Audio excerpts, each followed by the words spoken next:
Have you ever sat alone at night and thought, am I the only one still doing this at my age? Maybe you feel a little embarrassed about it. Maybe you don't even talk about it with your doctor. And yet you still do it, even if you pretend you don't. Let me tell you the truth most men don't want to admit. Older men who masturbate always end up changing, but not in the way you might think. Some lose sensitivity. Some end up feeling ashamed.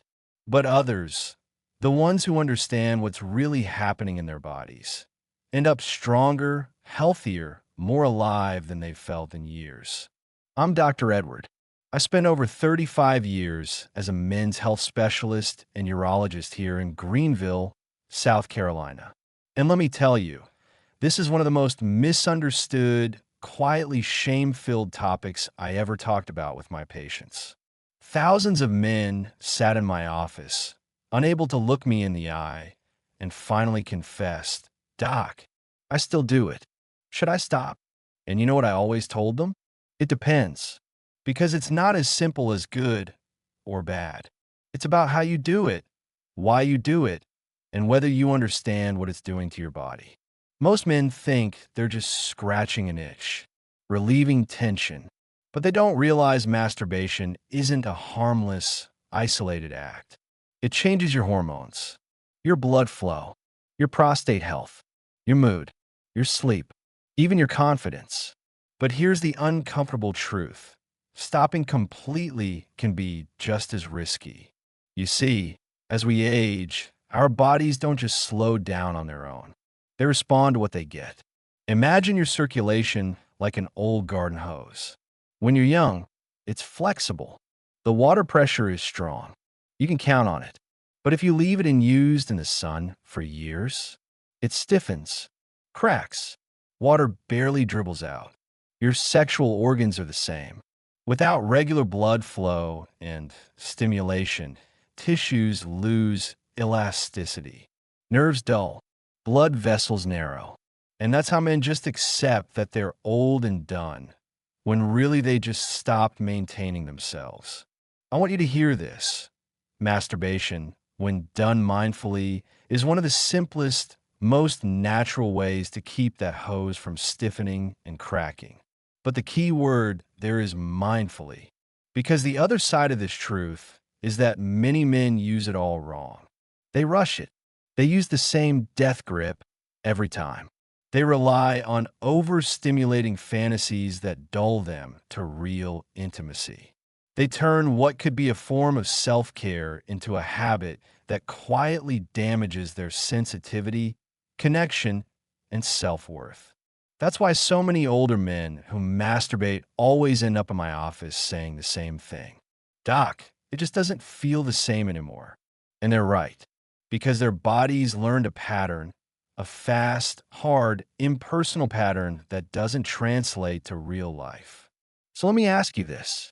What if the problem wasn't that you masturbate, but how? What if you could transform it from something rushed and mechanical into something that supports your circulation, your prostate health, your sleep, even your confidence?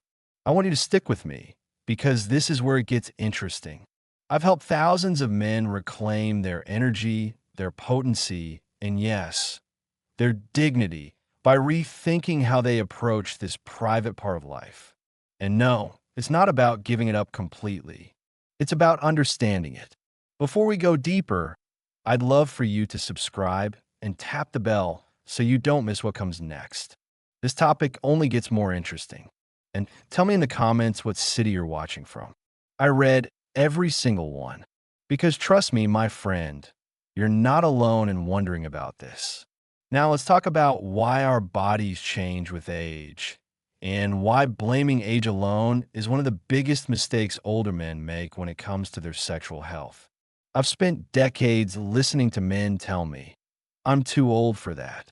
But age isn't the real enemy here. It's neglect. It's bad habits. It's believing the lie that you're supposed to just shut down. Because the truth is, the body was designed to respond to use. Just like you don't stop brushing your teeth because you're 70, you shouldn't stop maintaining blood flow, nerve health, and hormonal balance. And yes, Mindful masturbation can be part of that. I've seen men in their 60s, 70s, even 80s regain sensitivity, confidence, and connection with themselves and their partners, without pills, without shame, and without giving up on who they are. But it takes understanding the right way to do it, because older men who masturbate always end up changing. The question is, will you change for the better or for the worse? Stay with me, because next I'll share the biggest mistake I see older men make, and a simple shift that can turn the whole experience from damaging to healing. I know this isn't an easy topic to talk about, even here. Most men don't want to admit they even do it, much less that it might not be working the way it used to. But let me tell you something I learned over 35 years in practice. The men who talk about this, who ask the hard questions, who refuse to quietly give up, they're the ones who change. They're the ones who don't just survive their 60s, 70s, and 80s. They live them. That's why I'm so glad you're here. Because today, I want to give you one of the simplest, most effective natural approaches I've shared with thousands of older men. This approach doesn't involve prescriptions. It doesn't involve expensive therapies. It doesn't even involve giving up masturbation. It involves changing your relationship to it. You see, the biggest mistake I see older men make is treating masturbation like they did when they were teenagers. Fast, secretive, goal-oriented, like it's a problem to solve quickly. But let me ask you, do you do anything else that way at this stage of life? Do you rush your meals the way you did at 20? Do you sprint up stairs without thinking? No, because you know your body has changed. Your circulation is slower. Your nerves respond differently. Your heart, your prostate, even your brain need different care. Masturbation is no different. It's not about forcing your body to respond the way it did when you were young. It's about listening to your body now. I want you to think of it as exercise for your blood vessels, your nerves, your hormones. Done right, it can keep those systems working. Done wrong, it can harm them. Let me tell you about someone I'll call Frank. Frank was 71, widowed for 5 years. He came to see me not about sex, but about sleep. He was waking up 4 or 5 times a night, restless, feeling lonely, disconnected. Eventually, he admitted something he'd been embarrassed to say. "Doc, I still masturbate. But it's not the same. It's rushed. It's sad." I told him, "Frank, it's not that you're doing it that's the problem. It's how." We talked about slowing it down, about making it less about release and more about connection, about using it to gently encourage blood flow to the pelvic region, to relax, to produce the hormones that help with sleep, oxytocin, prolactin, endorphins. I explained that, done mindfully, this act releases natural chemicals that lower stress, soothe the mind, even support the immune system. That night, he tried something different. No rush, no pressure, just breathing, gentle touch, staying present. He told me the next visit, "Doc, I haven't slept that well in years." Because here's the truth. When you treat masturbation as a form of self-care instead of a dirty little secret, your body responds in kind. Your blood flow improves. Your nerves stay alive. Your prostate stays healthier. Your hormones rebalance. You feel calmer, more connected, not just to yourself, but to others.